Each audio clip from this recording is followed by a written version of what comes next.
अस्सलाम वालेकुम, welcome to spicy food by Nusrat. Viewers, आज हम आपके लिए लाए हैं ईद स्पेशल पर बहुत ही उम्दा स्पेशल क्रीमी कुल्फ़ा खीर। ऐसी लाजवाब खीर जो आपने पहले कभी नहीं खाई होगी। आइसक्रीम और तमाम स्वीट्स को पीछे छोड़ देने वाली ये खीर आप ईद पर अपने ख़ास मेहमानों और घर वालों के लिए ज़रूर बनाएं। क्रीमी टेक्सचर बिल्कुल खीर जैसा और खाने में क्रीमी किंग कुल्फ़ा से भी ज़्यादा मज़ेदार। और इस खीर की ख़ास बात यह है कि आप इसमें मौजूद इंग्रेडिएंट्स देखकर खुद सोचेंगे कि ये कैसी खीर है जिसमें ये इंग्रेडिएंट्स यूज़ किए जाते हैं। आप लोगों ने गाजर की खीर, चावल की खीर, सूजी की खीर वगैरह तो बनाई होगी, लेकिन यकीन करें अगर एक मरतबा ये खीर बनाकर अपने ख़ास मेहमानों और घर वालों को खिला दी तो सब आपके दीवाने हो जाएंगे। तो बिना टाइम ज़ाया किए चलते हैं रेसिपी बनाने की तरफ। बिस्मिल्लाहिर्रहमानिर्रहीम।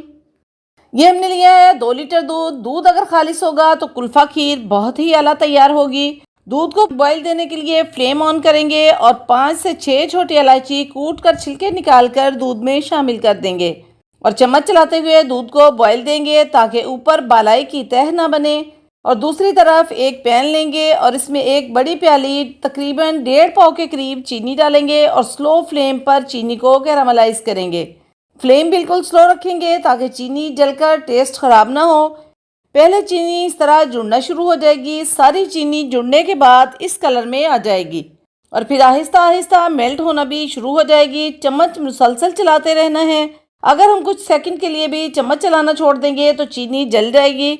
आहिस्ता आहिस्ता चीनी मेल्ट होकर इस फॉर्म में आ जाएगी।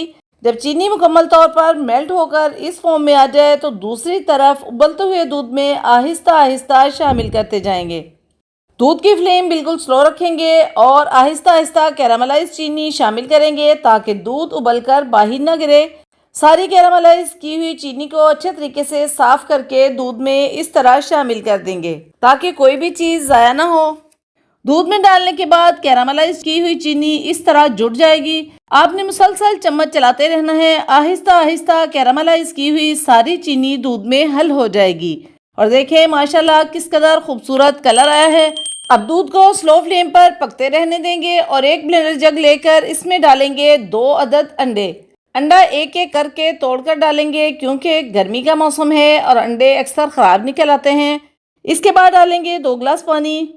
अब आप लोग सोच रहे होंगे कि ये कैसी कुल्फ़ा खीर है जिसमें अंडे डाले जा रहे हैं। वीवर्स, जैसा कि हम आपको बता चुके हैं कि ये वाली कुल्फ़ा खीर ऐसी लजीज बनेगी कि तमाम स्वीट्स को पीछे छोड़ देगी।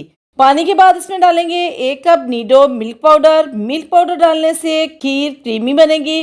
और फिर डालेंगे 4 टेबल स्पून मैदा, 4 टेबल स्पून कुकिंग ऑयल और 1.5 टेबल स्पून वनीला एसेंस और हाफ कप कॉर्नफ्लोर। कॉर्नफ्लोर की जगह आप नीला कस्टर्ड पाउडर भी डाल सकते हैं। अब ब्लेंडर जग को कवर करके इन तमाम चीज़ों को अच्छे तरीके से ब्लेंड करेंगे। तमाम चीज़ें अच्छे तरीके से ब्लेंड हो चुकी हैं। अब आहिस्ता आहिस्ता पकते हुए दूध में चम्मच चलाते हुए शामिल करते जाएंगे। याद रखें मुसलसल चम्मच चलाते हुए स्लोली स्लोली शामिल करना है वरना खीर में गुठलियाँ बन जाएंगी। देखिए माशाल्लाह सारा मेथड डाल दिया गया है। अब इस तरह चम्मच घुमाते हुए कुछ देर के लिए पकाएंगे ताकि जो इंग्रेडिएंट्स हमने शामिल किए हैं वो भी अच्छे तरीके से पक जाएं और खीर की कंसिस्टेंसी थोड़ी सी थिक हो जाए।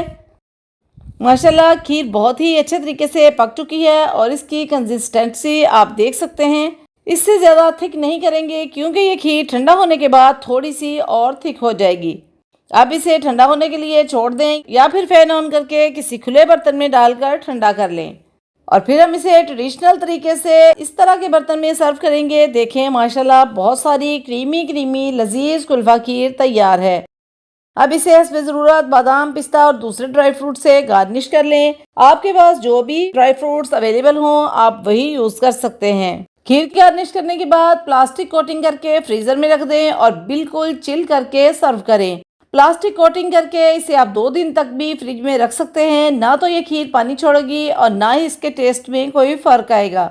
ऐसी लजीज खीर बनेगी कि तमाम आइसक्रीम्स और स्वीट्स को आप भूल जाएंगे। तो व्यूअर्स, अगर आप चैनल पर नए हैं, आपको हमारी रेसिपी अच्छी लगे तो वीडियो को लाइक कर दें, चैनल को सब्सक्राइब कर दें और बेल आइकन के बटन को दबा दें ताकि हर नई आने वाली वीडियो का नोटिफिकेशन आपके पास पहुँचता रहे। Thank you. अल्लाह हाफिज़।